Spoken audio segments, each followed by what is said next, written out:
and I started to hear my mom crying. The moment when I hear my mom crying, I started to cry as well. So I turned to my mom and I tried to hug her, and she turned away from me. That was one of the most painful moments in my life.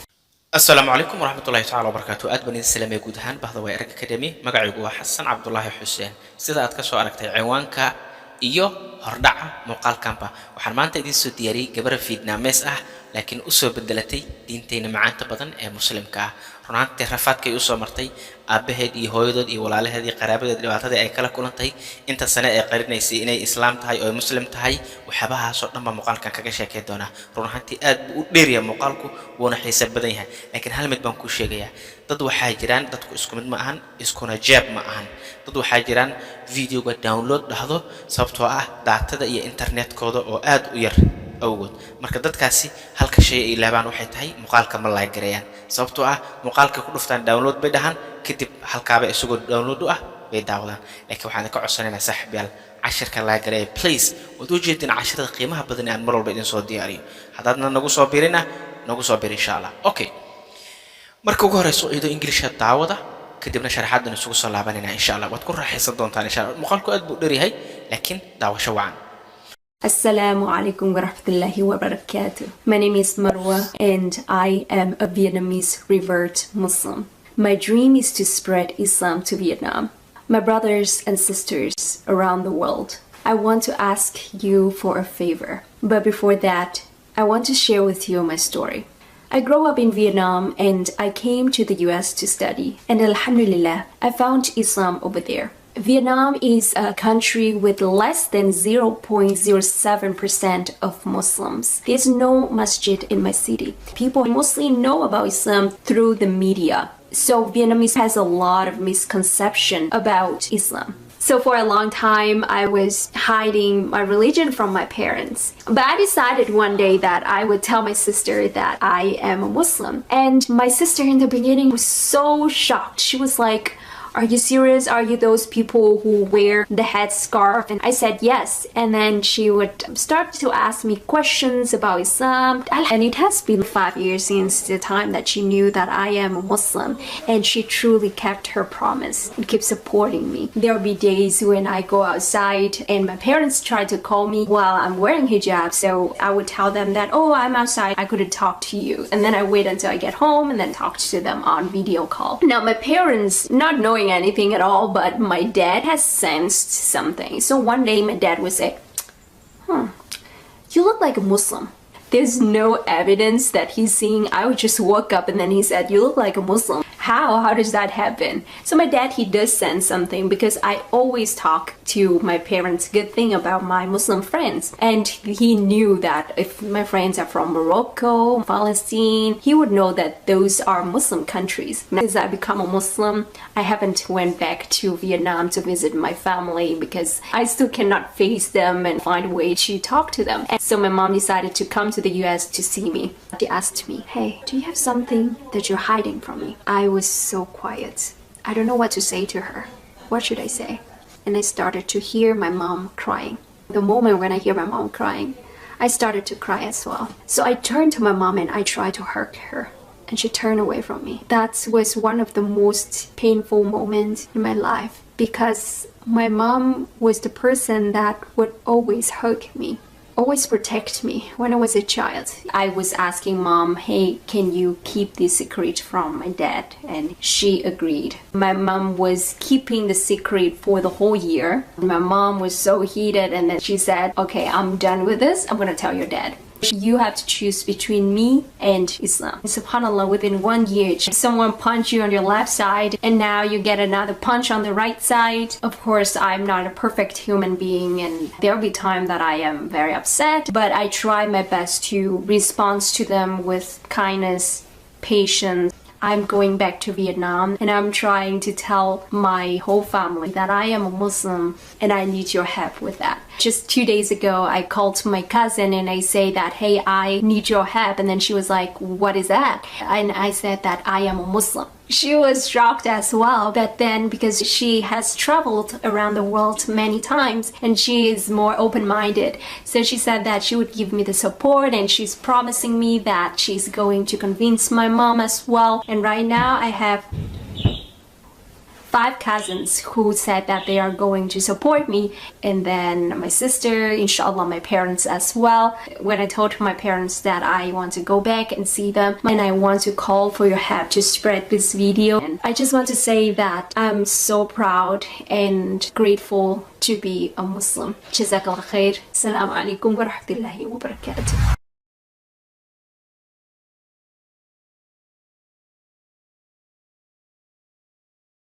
waayahay waxaan rajaynayaa inaad soo daawateen. Okay, waxaan awaan ku soo dhigay English story, sheeko English ah about ku saabsan Vietnamese revert Muslim girl, gabar muslimad ah una soo bedelatay gabar u soo bedelatay muslimka oo Vietnamese. So erga revert waa u bedelasho, adigoo muslim ah haddaad gaal noqoto dee muslim gaal baad u bedelatay, marka u bedelasho baa la yidhahdaa. So waxay ku bilaabaysaa assalaamu calaykum waraxmatullaahi wabarakaatu bay leedahay. My name magacaygu is waa Marwa. Si itus oo itaabsi aanan idkugu sharxa ayaan rajaynaya insha Allah hal xabo inaanan ka boodin. waa 4 page, 4taas page erey kasta inaan ku fahamsiin isku day doonaa. Okay, midda kale sharaxaadda 10kiiba ku soo qiimay intay u qalanto, 1 ilaa 10 soo qiimay insha Allah. marka sharaxaadda dhameeyo inaad ku qanacday qaabkan u sharxay waxyaabahaas oo soo qiimay 10kiiba waxaad leedahay 10kiiba 5, 10kiiba 6 intay u qalanto soo sii insha Allah. wuxuu leeyahay marka waxay leedahay I am waxaan ahay a Vietnamese revert Muslim, gabar Vietnamese ah oo u soo bedelatay muslimka. My dream riyadaydu is waa to spread, inaan faafiyo ereyga spread waa faafin islaamka, to inaan ku faafiyo Vietnam. My brothers walaalahayga and sisters iyo walaashayaashayda, walaalahayga kuwa gabdhaha iyo wiilasha waay, around the world daafaha dunida. So around waa daafaha, the world na waa adduunka ama caalamka. I want waxaan doonayaa to ask you inaan idin weydiisto for a favor, asxaan inaan idin weydiisto. ereyga favor waa asxaan, favor. Okay, but laakiin before that, taas ka hor, I want waxaan doonayaa to share with you inaan idinla wadaago, sorry your ayaan ka dhigay tan waan tirtirayaa, to share with you inaan idinla wadaago my story, sheekadayda. waxay leedahay I grew up, waxaan ku soo barbaaray in Vietnam, Vietnam baan ku soo koray, and I came waxaanan u imid to the US, Maraykanka. US waa United States baa lagu soo gaabiyey. To study inaan wax ku bartay baan u imid bay leedahay Maraykanka. And I found waxaanan ka helay Islam ayaan ka helay over there halkaa. Vietnam, wadanka Vietnam is a country, waa wadan with less than in ka yar, erga less than waa in ka yar 0.07% of Muslims. eber 7% muslimiinta joogta waxay ka yiriin bay leedahay eber 7%. cajiib, 1% xataa ma dhamo oo muslimiin ah ay tireen. There is no masjid, masaajid kama jira bay leedahay in my city, magaaladayda masaajid ma aysan lahayn. People dadkuna mostly inta ugu badan know waxay ka yaqaanaan about Islam, inta ugu badan ee dadku ay yaqaanaan dabka ku saabsan islaamka through iyagoo u sii maraya the media, warbaahinta. yacni inta dadka ugu badan ee Vietnam ku joogo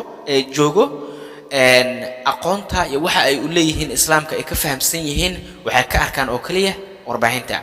People dadka mostly know about Islam waxay ku garanayaan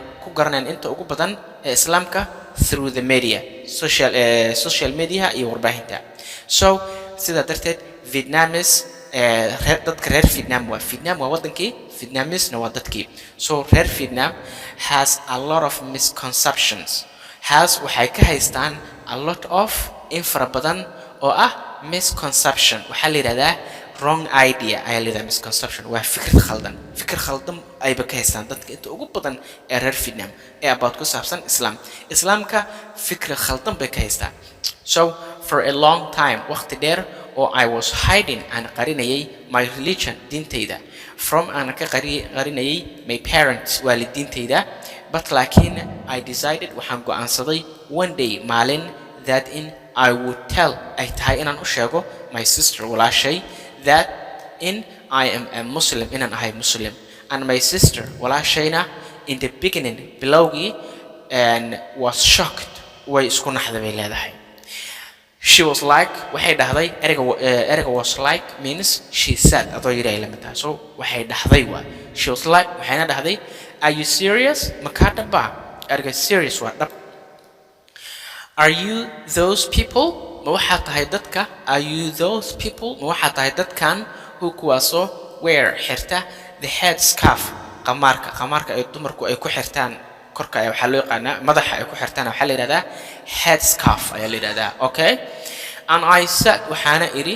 yes ha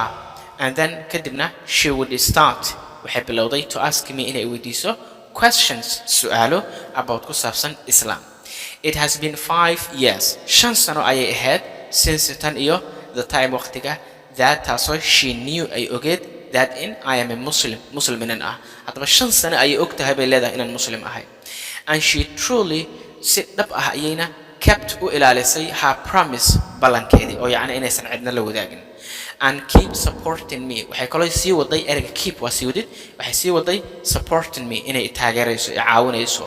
there will be waxa jiri doona days maalmo when markii I go and ado outside marka banaanka ado and my parents waalidiintayduna try ay isku dayaan to call me inay soo wacaan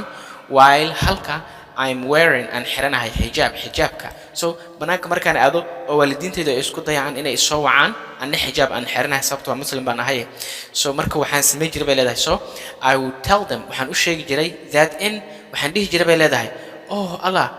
hooyadad bay la hadlaysaa tusaale waxay leedahay oh Allah I'm outside banaanka ayaan joogaa I couldn't talk to you kulama hadli karo and then kadibna I wait waxaan sugayaa until ilaayo I get home aan guriga ka tagayo and then kadibna talk to them waxaan kula hadlayaa iyaga on video call marka waan video kula hadlaya sababtoo markaas madaxeeda way qaawsan kartaa sababtoo waalidiinteeda la hadlaysaa gurigeed bay joogtaa laakiin banaanka markay joogto madaxeeda tinteeda waa inay qarisaa video call kula ma hadli karto haddii video call ku wacdo waxa la fahmayaa inay Muslim tahay okay now hader my parents waalidiintaydu not knowing waxba kama oga anything waa waxba and so and anything now not knowing anything kama oga waxba and all waxba dhammaan waxba kama oga but laakiin my dad abahay ayaa hasensed wuxuu dareemay something waxbuu dareemay so one day maalin my dad abahay wuxuu ahaa so qof markaa rabto inaad tilmaamtid aad jishid qaabkii wax ku yiro kale was baleeda marka you look like waxaad u eg tahay Muslim baad u eg tahay uu yiri there is no evidence wax cadeyn ahna ma aysan jirin evidence waa cadeyn that in he is seen oo arkayay inuu wax uu arkay ma aysan jirin I was just woke up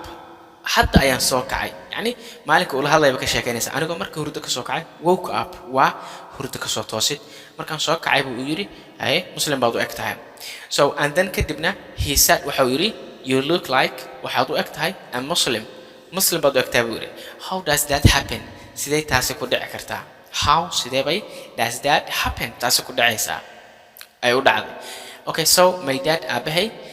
he does sense wuxuu dareemay something wax ayuu dareemay because maxay lay I always had a talk to my parents waxaan waalidiintayda kala hadlaa waxaan kala hadlaa my parents waalidiintayda good things waxyaabo wanaagsan oo about ku saabsan my Muslim friends saaxiibadeyda muslimiinta ah and he knew wuuna ogaa that in if my friends hadii my friends saaxiibaday are from Morocco ay ka soo jeedaan Morocco Palestine waa Palestine iyo Morocco and wuxuu ogaan karaa leedahay he would know wuxuu ogaanayaa that in those are kuwana ay yihiin Muslim countries wadamo muslimiin ah Morocco iyo Palestine saaxiibadii maadaama ay ka soo kala jeedaan isna wuu ogaa inay wadamadan ay yihiin muslimiin since tan iyo I become markaan aan noqday a Muslim beelada Muslim I haven't went back dib ugu ma aanan laaban I haven't went uma aanan aadin back dib uma aanan aadin ama ugu ma laaban to Vietnam to visit si aan u booqdo my family qoyskayga because maxaa yeelay I still cannot face weli ma wajahi karo yani ma hor istaagi karo wajigooda I still weli cannot face ma wajahi karo them iyaga and find mana heli karo a way how to talk to them aan kula hadlo iyo aan ku hor istaago weli ma heli kara balada so my mom hooyaday ayaa decided waxay go'aansatay to come in imaato to the US to see me see Arag she asked me waxay weydiisay hey yani hey Soomaalida dhahdo hey do you ayaa iga maqan sorry يعني aad buu u dheeraa qoraalku waa dareemi kartaa bini aadan baan ahay erga you ka maqalka ku darso do you have something ma wax baad haysaa that kwaso you are hiding from me aad iga qaranayso waxaad iga qaranayso ma jiro marka gabadhu waa isku nacday tiri I was so quiet aad baan u aamusay quiet waa aamusnaan markii afkaaga hadal uu ka soo baxay I don't know ma garanayo what to say waxaan dhaho to her iyada waxaan ku dhaho ma garanayo what should I say maxaan dhahaa yani iyada isla hadlayso and I started waxaan bilaabay leedahay to hear inaan maqlo my mom hooyaday oo crying oynaysa the moment waqtiga when markii I hear and maqlayo my mom hooyaday oo crying oynaysa I started waxaan bilaabay to cry inaan ooyo as well sidoo kale sababtoo gabdho aad bay u calool jilcan yihiin so meeshaan laba eray oo muhiim ah baan ku baran doonaa turn to iyo turn away labaas eray baan isla fahmi doonaa soo marka gabadhu iyana xaqi ku oonaysay hooyadana intay ku oonaysay soo waxay samaysay I turn waxaan u weecday ama aan u jeestay my mom hooyaday dhankeedii baan u jeestay bay leedahay and I tried waxaan isku dayay to hug her inaan habsiyo and she turned away firia turned away na waa kasi jeesasho iyadu way ku soo jeesatay hooyadana way ka sii jeesatay lixad marka she turned away from me way iga sii jeesatay bay tiri gabar hooyadad ka sii jeesatay hooyadada ooynaysa gabadhaas maxaad ka dareemaysaa aad buu xanuunsanaysaa soma hooyaday baan u jeestay si aan hab u siiyo iyana way iga sii jeesatay bay tiri that was taasina waxay leedahay one of the most painful moment mid kamid ah most painful moment waqtiyadii ugu xanuunka badnaa in my life and noloshayda bay tiri because maxay yeelay my mom hooyaday was waxay ahayd the person shakhsiga that kaso would always had jeer hug me hab isii jiray bay leedahay always protecting me had jeer difaaci jiray when I was a child marka aan ahay cunug I was asking waxaan weydiiyay bay leedahay mom hooyo waxaan weydiiyay bay leedahay waa hawsha markay dhamaato la aamuso bay leedahay su'aashaan weydiiyay hey can you keep this secret from my dad can you keep maka ilaalin kartaa this secret sirtan from my dad abahi hadalkan abahi maka ilaalin kartaa and she agreed wayna igu raacday bay leedahay erga agree waa ku raacid tusaale hadii aan ku dhaho walaal adigan muuqaalka daawanay kula hadlaya ma igu raacaysaa inaad muuqaalkan la garanayso haddaad igu raacdid la garay haddaadan igu raacin marka disagree baa leedahay marka kuuma raacin waa so haddaa igu raacday please muuqaalka la garay insha Allah so my mom hooyaday was keeping waxay ilaalinaysay the secret sirti for the whole year sanadkii oo dhan erga whole waa dhan ama gebi ahaanba my mom hooyaday was so heated aad bay u kululaatay bay leedahay and that taasina she said waxay tiri okay I'm done with this tan waan ku daalay ayaga I'm done waa shay marka uu ka soo dhamaado khalaas ay tahay I'm done ay leedahay so I'm done with this tan way iga dhamaatay yani waan ku daalay marka leedahay kale I'm gonna tell your dad aabaha baan u sheegi doonaa so I am going to ay laga wadaa so I'm gonna tell waxaan u sheegi doonaa your dad aabaha marka aabihii bay u sheegtay kadib maxaa la weydiiyay gabadha meesha aabihi wuxuu yiri you have to choose waa inaad doorataa between inta u dhaxayso me and Islam aniga islaamka kala dooro ama muslim noqo oo aniga in nabadgeli ama aniga i dooro oo islaamka iska daa so and subhanallah beertire ilaah baa xumaan ka nasahane within 1 year sanad gudihiis erga within waa gudihiis 1 year sanad gudihiis someone qof ayaa punch you ka feeray erga punch waa feer markii lagu dhufto on your left side dhanka bidix left waa bidix side waa dhanka bidix ba qof ka feeray and now hadeerna you get waxaad heshay another punch feer kale on the right side dhanka midig oo ila jeedo yani waxay ula jeedaa dhankan hooyo baa iga haysato hadana aabba igu soo darsamay ula jeedaa so punchna waa feer markii qof la dhacay waa feer okay waxay leedahay marka waxay ka sheekanaysaa marka dulqaadkeedii iyo waxeedii of course dabcan I am not a perfect human being I'm not ma ihi a perfect human being bini aadam dhammaystiran perfect waa dhammaystirnaan human being waa bini aadamkii and there will be waxaana jiri doono time waqti that kaasoo I'm very upset and aad u caraysanahay upset waa means angry but laakiin I try waxaan isku dayaa bay leedahay my best sideeda ugu fiican to response inaan ugu jawaab celiyo markay ugu qayliyaan yacni inaan ugu jawaab celiyo to them iyaga with kindness naxariis patience dulqaad I'm going back waxaan doonayaa inaan dib ugu laabto I'm going back waxaan doonayaa inaan ku laabto to Vietnam and I'm trying waxaan isku dayaa to tell inaan u sheego my whole family qoyskayga dhan ama gabi ahaan familkayga that I am a Muslim inaan ahay Muslim and I need waxaan u baahanahay your help caawimaadaada with that ta arrinka caawimaadiina baan ugu baahanahay bay leedahay just 2 days ago kaliya laba maalin ka hor just waa kaliya 2 days ago laba maalin ka hor I called waxaan wacay my cousin ina adeertay ama ina adeerkay so cousin waa ilmaha wiil ha noqdo ama gabar ha noqdo oo ina adeerka aad tihiin so ina adeertay baan wacay bay leedahay and I say waxaan dhahay that hey I need waxaan u baahanahay your help caawimaadaada baan u baahanahay and then kadibna she was like waxay dhahday what's that maxay tahay midaas and I said waxaan ku iri that I am a Muslim waxaan ahay Muslim she was shocked way isku naxday as well sidoo kale that then taa kadib because maxaa yeelay she was traveled waxay ku safartay around the world daafaha dunida ayay ku safartay bay leedahay gabadhan aan hadalkayga u sheegtay many times marar fara badan and she is waana more open minded qof aad u maskax furan open minded waa maskax furnaan maadaama adduunka ay ku soo safartay so she said waxay ugu tiri that she would give me inay isiin doonto the support caawimaada and she is sidoo kale waxay tiri and she is promising waxay ii ballan qaadaysaa bay ku tiri she is promising me waxay ii ballan qaadaysaa that she is going to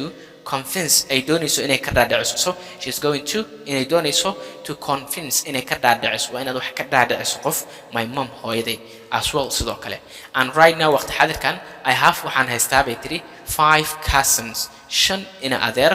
who kuwaasoo sad igu dhahay that they are going to support me inay doonayaan inay i taageeraan they are going